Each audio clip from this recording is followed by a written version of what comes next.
Welcome to my YouTube channel जिसका नाम है Kissa, a tale that follows the road.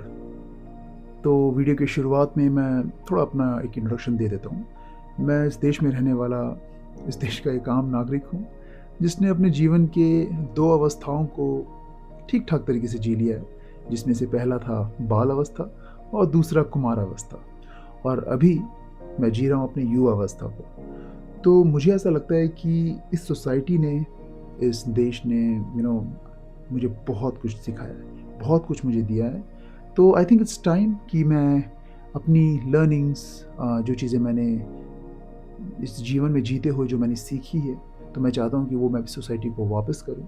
तो इसलिए मैंने स्टार्ट किया है ये यूट्यूब चैनल, जिस पे इन खूबसूरत रास्तों पे चलते हुए मैं आपको कई किस्से सुनाऊँगा और उन किस्सों में वो सब बताने की कोशिश करूँगा जो मैंने अपनी ज़िंदगी में सीखे हैं। तो देखते हैं ये सफ़र हमें कहाँ ले जाता है। और फ़र्स्ट ऑफ़ ऑल ये वीडियो बिल्कुल अनस्क्रिप्टेड है। इसमें मैं कोई भी ऐसी बात नहीं कहूँगा जो मैं पहले से लिख कर या प्लान कर बोलने वाला हूँ। तो इन खूबसूरत सड़कों को देखते हुए जो मेरे दिल में, जो मेरे दिमाग में आएगा, I am gonna share that. तो अभी इन खूबसूरत पहाड़ और ये नीले आसमान को देखते हुए सबसे पहले मेरे दिमाग में एक बात आ रही है जो आज ही मैंने यूट्यूब में देखा। कोई इंडियन इंसान था, जिसने इंडियन व्यक्ति थे जिन्होंने एक वीडियो पोस्ट किया था। आई थिंक वो वीडियो दिल्ली का रहा होगा, जिसमें वो बता रहे थे कि भारत में ये नीला आसमान देखना नसीब नहीं होता है। तो उसके बाद अगला कट उनका, आई थिंक वो यूएस में गई थी, वॉशिंगटन में, और वहाँ पे फिर वो दिखा रहे थे कि एक ब्लू स्काई। तो आई होप ये वीडियो उन तक पहुँचे और वो देखें कि भारत में भी बहुत सुंदर, बहुत साफ नीले आसमान है, जैसे कि आप स्क्रीन में देख ही पा रहे हैं।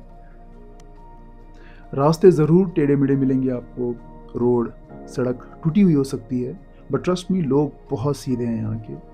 और इस खूबसूरत सड़कों को देख के आज मेरे दिमाग में एक बड़ा इंटरेस्टिंग सा टॉपिक मेरे ज़हन में आया है, जो मुझे लगता है कि काफ़ी टाइम से मैं डिस्कस करना चाह रहा था। 2021 या 22 की आई थिंक ये बात रही होगी, जब मैं अपनी फैमिली के साथ घूमने के लिए एक हिल स्टेशन पे गया था। और बहुत ही अच्छी बर्फ़ पड़ी हुई थी, बहुत सारे टूरिस्ट आ रखे हुए थे। तो एक ट्रैफ़िक में मैं खड़ा हुआ था अपनी गाड़ी के, मैं अपनी फैमिली के साथ, और सामने एक बस खड़ी हुई थी, शायद वो किसी कॉलेज का कोई ट्रिप था। तो मैं देखता हूँ कि उस बस की खिड़की से, विंडो से, कोई रैपर्स फेंक रहा है। तो मुझे लगा ओके, है ना, ठीक है, किसी ने गलती कर ली है। तो मैं उतर के उस रैपर्स को उठाने जा ही रहा था, तब तक मैं देखता हूँ कि अंदर से एक अच्छा खासा कचरे का थैला, जिसमें आई थिंक केले के छिलके थे, फ्रूट्स थे, और बहुत सारी चीज़ें थी। तो वो बड़ा-सा थैला जब वहाँ से बाहर गिरता है, तो मैं बहुत ही शॉक में चला जाता हूँ, और मैं देखता हूँ कि कोई इंजीनियरिंग कॉलेज था वो। मुझे एग्ज़ैक्टली याद नहीं है, बट चंडीगढ़ साइड से कोई इंजीनियरिंग कॉलेज की बस थी। तो जब मैंने वो देखा तो मुझसे कंट्रोल नहीं हुआ, मुझे लगा कि आई थिंक मुझे आगे जाके बात करनी चाहिए, और बहुत जेन्युइन तरीके से, बहुत ही ऑनेस्टली उनसे पूछना चाहिए कि you guys are very educated, आप पढ़े लिखे हैं, आप इस देश में, मतलब आप समझते हैं चीज़ों को, अच्छी-बुरी हर चीज़ों को समझते हैं, and how can you be so insensitive and irresponsible about the environment. तो मैंने उस ड्राइवर से पहले बात करी, बिकॉज़ बस काफ़ी ऊँची थी। तो जब ड्राइवर से बात करी, तो ड्राइवर ने अंदर जाके इंक्वायरी करी और पूछा किसने फेंका है। तो आप बिलीव नहीं करेंगे कि इसके बजाय कि वो सामने से आके माफ़ी माँगे या फिर सामने से शर्मिंदगी दिखाए, बहुत ही बदतमीज़ी से बात करी उन कॉलेज स्टूडेंट्स ने। और आई थिंक वो लोग कुछ ड्रिंक्स विंक्स भी कर रहे थे। तो काफ़ी हर्ट हुआ मुझे, काफ़ी हैरानगी हुई मुझे, बट आई एम समवन जो यू नो डराने में, बीइंग अ लोकल, लोगों को प्रेशराइज़ करने में और धमकाने में, इन सब चीज़ों में बिलीव बिल्कुल नहीं करता हूँ। तो जैसे ही ऐसी कोई सिचुएशन बनी, तो मैंने उनको उनके इंचार्ज को या उनके टीचर्स को मैंने बस से उतरने के लिए कहा, और काफ़ी आस-पास के लोग भी इकट्ठा हो गए। तो हमने बहुत अच्छे तरीके से उनसे बात करी, और बात करके उन्हें समझाया, एंड उन्होंने अपना कचरा-वचरा उठा के अपनी गाड़ी में डाल दिया। तो ये एक वाक़या था जहाँ पे मैंने नॉर्मली बात करी और चीज़ें सॉर्ट हुई, और मेबी उन्होंने फ्यूचर के लिए इस चीज़ को ध्यान में रखा हो या ना रखा हो, बट उस मोमेंट पे उन्होंने उस कचरे को उठा दिया।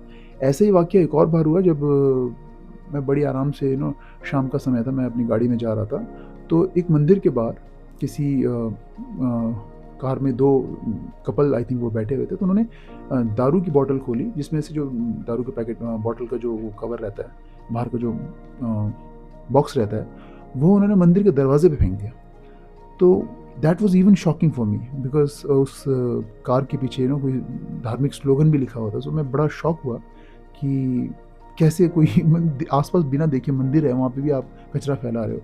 वैसे तो इट डज़न्ट मैटर आप मंदिर के बाहर हो या फिर आप किसी नॉर्मल जगह के बाहर, कचरा कहीं भी नहीं फैलाना चाहिए। तो मैंने बड़े पोलाइटली उन्हें कहा कि सर प्लीज़ आप ये बॉटल का ये जो रैपर जो आपने फेंका है इसे उठा दीजिए, ये बिल्कुल भी सही नहीं लगता है। तो immediately that person turn to me and is like oh I am so sorry, I am so sorry. तो मुझे लगा चलिए इनको समझ आ गया होगा। And the moment he said sorry to me, उन्होंने अपनी कार भगाई and he just ran away.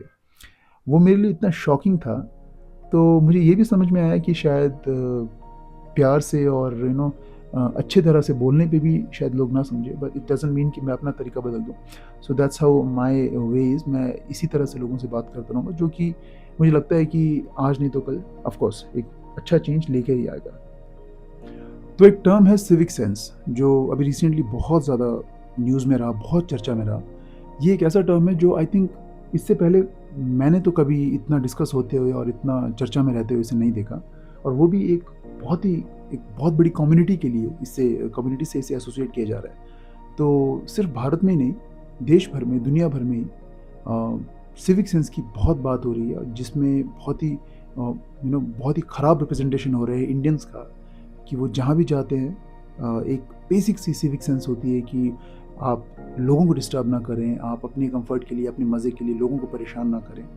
और इस चीज़ में हिंदुस्तानियों ने पूरे दुनिया भर में जिस तरह से बदनामी मचा रखी है, I am sure Bhutan, not really Bhutan, Bangladesh, Nepal, Pakistan, Sri Lanka, आस पड़ोस के साउथ ईस्ट एशिया की कंट्रीज़, कुछ ये लोग भी ज़रूर दूसरे देशों में जाकर कुछ ऐसी हरकतें करते होंगे जिससे उनके देश का नाम ख़राब होता है। बट इंडिया का जब नाम ख़राब होता है तो ये बहुत वियर्ड लगता है, क्योंकि हमारी कम्युनिटी मोस्टली पूरी दुनिया भर में अच्छी चीज़ों के लिए मशहूर है, फिर वो चाहे फाइनेंस हो, चाहे टेक हो, या फिर हमारे लीडर्स हो, हर जगह मशहूर ही रहे हैं अच्छे कामों के लिए। तो उस पॉइंट ऑफ व्यू को देखते हुए जब हमें समझ में आता है कि सिविक सेंस हमारे लिए डिस्कस हो रहा है, इट्स वेरी शॉकिंग। और मैंने जब बहुत सोचा इसके बारे में कि क्या वजह रही होगी कि हमारे देश के लोगों में एक बेसिक सिविक सेंस ख़त्म हो गया है। अगर हम एयरबीएनबी में किसी का कोई घर अगर बुक करते हैं, तो जब छोड़ के जाते हैं तो हालत ख़राब कर देते हैं उस जगह की जाने से पहले।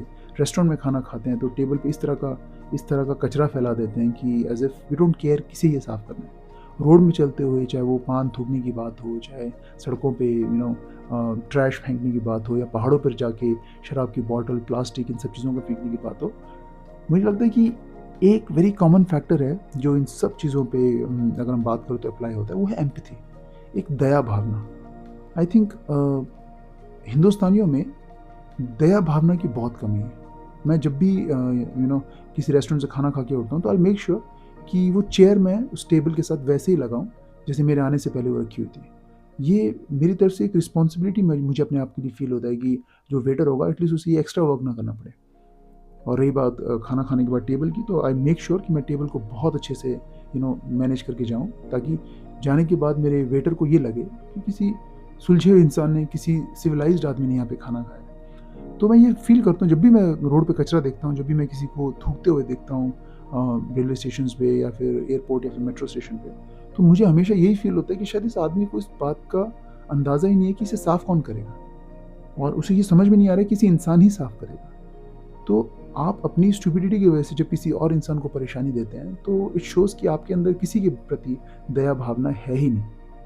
तो ये मैंने रियलाइज़ किया कि हम सभी को एक सोसाइटी और कम्युनिटी लेवल पे एक दया भावना और इस बात को समझने की ज़रूरत है कि हमारे द्वारा फैलाई गई गंदगी कोई ना कोई साफ़ करेगा, या फिर उसका उसका होने वाला जो असर है वो किसी न किसी की ज़िंदगी पे पड़ने वाला है। आई थिंक ये बहुत इम्पोर्टेंट बात है जो हम लोगों को समझने की ज़रूरत है, जो बहुत लोगों को समझ नहीं आ रहा है। तो आई होप ये धीरे-धीरे ये चीज़ों में चेंज आए, और इसमें ये बिल्कुल भी आप नहीं कह सकते हैं कि वो पढ़े लिखे हैं या वो गरीब है या फिर वो अनपढ़ है। मैंने अच्छे खासे हाई सोसाइटीज़ में भी मैंने लोगों को ट्रैश फेंकते हुए, कचरा फैलाते हुए देखा है, और इसमें मुझे नहीं लगता कि ये पढ़े लिखे और अमीर-गरीब की कोई बातचीत है इसमें। तो थैंक यू सो मच। आज का टॉपिक यहीं ख़त्म करते हैं। मुझे बहुत अच्छा लगा अपना ये एक्सपीरियंस शेयर करने में, और ये बात जो मेरे दिल पे थी, ये आप लोगों के साथ शेयर करने में। तो होपफुली मैं बहुत जल्द एक दूसरा वीडियो लाऊँगा, और उस पे और किसी इंटरेस्टिंग टॉपिक पे बात करेंगे। So thank you so much for watching. Subscribe for more such stories. Thank you.